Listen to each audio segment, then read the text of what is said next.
alliance avec Tiglath-Pileser, le roi brutal de l'Assyrie.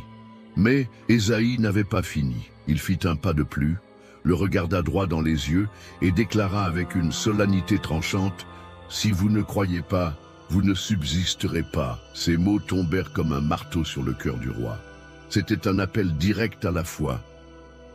Non à la ruse politique, non aux armées étrangères, non aux dieux muets de bois et de pierre, mais à faire confiance au Saint d'Israël.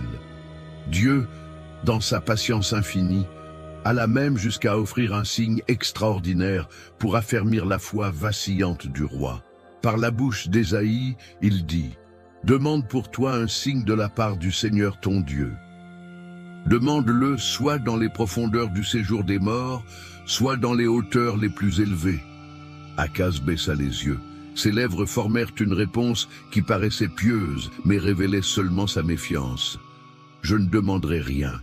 Je ne tenterai pas le Seigneur. » Cela ressemblait à de l'humilité, mais ce n'était qu'incrédulité déguisée. Car le cœur d'Akaz avait déjà décidé de chercher de l'aide auprès de l'Assyrie, préférant le joug d'un empire cruel plutôt que de se soumettre aux soins divins.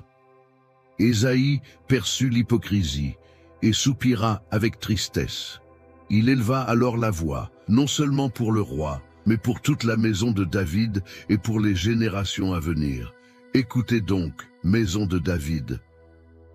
Est-ce trop peu pour vous de lasser les hommes, que vous lassiez aussi mon Dieu? C'est pourquoi le Seigneur lui-même vous donnera un signe. Voici, la Vierge concevra et enfantera un fils, et on l'appellera Emmanuel. » Un rayon de lumière perça le nuage dense du jugement. Bien qu'Akaz ne croie pas, bien que Juda marche droit vers la catastrophe à cause de son incrédulité, Dieu promettait encore un avenir.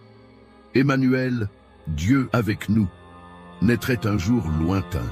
Un enfant qui serait l'incarnation vivante de l'espérance, la certitude que le Très-Haut ne délaisserait jamais pour toujours son peuple.